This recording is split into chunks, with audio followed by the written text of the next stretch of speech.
আসসালামু আলাইকুম। আমি সানিয়া বলছি বোলপুর থেকে। কাছের রিভিউ যেখান থেকে আমার ভিডিওটি দেখছেন তাদের অসংখ্য ধন্যবাদ। আল্লাহর রহমতে আমরা সবাই ভালো আছি। আশা করি আপনারা সকলেই ভালো আছেন। এটা ঈদের দিনের ভিডিওটি একটু লেটই আছে, তার জন্য ক্ষমা চাইছি। আসুন দেখতে থাকুন।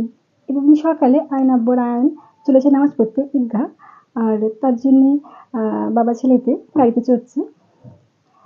জলসার একটি প্রোগ্রাম ছিল, তার জন্য এখানে একটি ছোট স্টেজ করা হয়েছে। এটা ছিল ঈদগাহ, আর এখানে সকলে একসাথে নামাজ পড়তে এসেছে। ঈদ হচ্ছে মিলন উৎসব, একে অপরের সাথে এখানে মিলিত হয়। অনেকে বাড়ি ফেরে এই আনন্দের জন্যই, একে অপরের সাথে দেখা হবে। অনেকদিন পর, অনেক বছর পর অনেকে আসে। বিভিন্ন মানুষ এখানে বিভিন্নভাবে এসেছে। কেউ মোটর চড়ে, আর কেউ মোটর সাইকেল চড়ে, কেউ টোটোতে, আবার কেউ পায়ে হেঁটে এসেছে। পাঞ্জাবি বিভিন্ন কালারে দেখতে পাচ্ছেন পরেছে, লাল, হলুদ, কালো, সাদা, ব্লু, বিভিন্ন রকম কালারে পরে এসেছিল। এই তো আমাদের বাড়ির ছোট মেয়ে ফাতিমা, কিছুতে সে চুল বাঁধবে না, বেঁধেছিল, রেগে গিয়ে একটু খুলে দিয়েছিল। আর তার মা যে চেষ্টা করছে তাকে চুল বেঁধে দেওয়ার। বাড়ির বড় মেয়েকে আমরা খুব মুশকিল হচ্ছিলাম, সে পড়াশোনা সূত্রে বাইরে থাকে, তা আসতে পারিনি।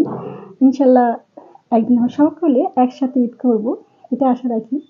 আল্লাহর কাছে এটা দোয়া চাই। এই যে আর একটি ভিডিও বলে রাখি, একটি কথা বলে রাখি, যদি আমার ভিডিওটি আপনাদের ভালো লেগে থাকে প্লিজ ভিডিওটিকে লাইক দেবেন। আর যারা আমার চ্যানেলে নতুন আছেন তারা ভিডিওটি দেখে প্লিজ সাবস্ক্রাইব করবেন। আমাদের এখানে কাজ বাকি ছিল, তাই করে নিচ্ছিলাম দই বড়া।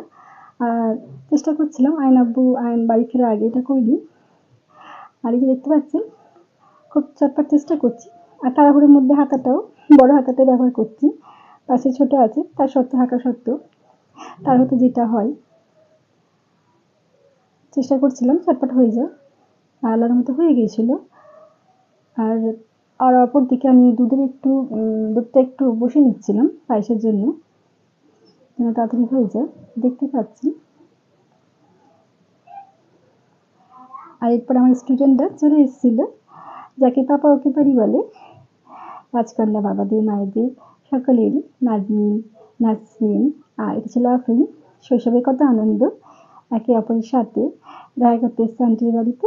আর 3 বোনই এসেছিল, যে দেখতে পাচ্ছেন খুব রাগের, ছোট অভিমানটা একটু বেশি, হয়তো কিছু হয়েছে সেই কারণে রাগ করে দাঁড়িয়েছিল।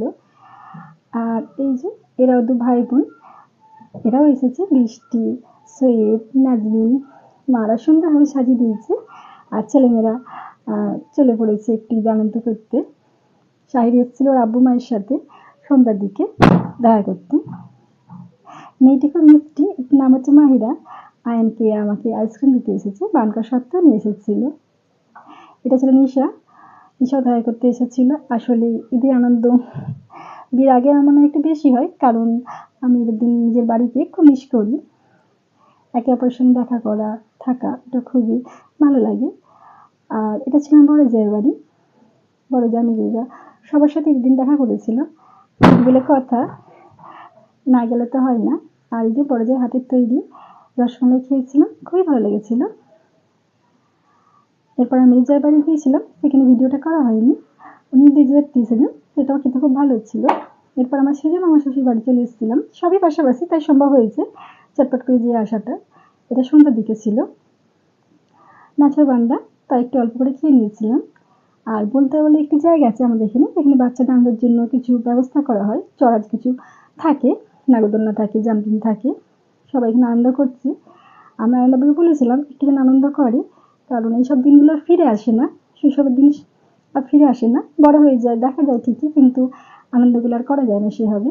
ফারহান আর আয়ান খুব ভালো বন্ধু, খুনসুটি হয় মাঝে ফাঁকে। এরপরে আমরা ছোট মামার শ্বশুরি ছোট মামার শ্বশুরে মেয়ের বাড়ি এসেছিলাম। উনি আমাদের ভীষণ ভালোবাসেন, উনি আমাদের খুবই আপ্যায়ন করেন। ওনার বাড়িতে গিয়েছিলাম। এই তো আয়ান জাম্পিংয়ে বসে আছে।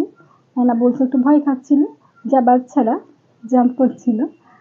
আর এই তো সকলে আনন্দ করে নিচ্ছে, আমি দেখছি। আর আমাদের ছোটবেলার বান্ধবী, বন্ধু সবারই কথা মনে পড়ছে। আমাদের সময় এত সেটা ছিল না, যাই ছিল, যেটুকু ছিল সেটাও আমরা খুব আনন্দ করেছি। এরপরে আমার বোনঝি আর জামাই সকলে এসেছিল, কিন্তু ওরা বেশিক্ষণ থাকতে পারেনি, জাস্ট 10-15 মিনিট হবে, কারণ বোনঝির মেয়ে আমার নাতনি ভীষণ জেদাজেদি করছিল বাড়ি যাওয়ার জন্য। আর ওরা বাজিতে বাধ্য হয়েছিল। ইনশাল্লাহ ওর সামনে আসবে, সেটাও আপনি দেখাবো ইনশাল্লাহ। আর এই তো এর নাম নিশা, ভীষণ রাগ করেছিল। আর আজকে এই পর্যন্ত। আল্লাহ হাফিজ।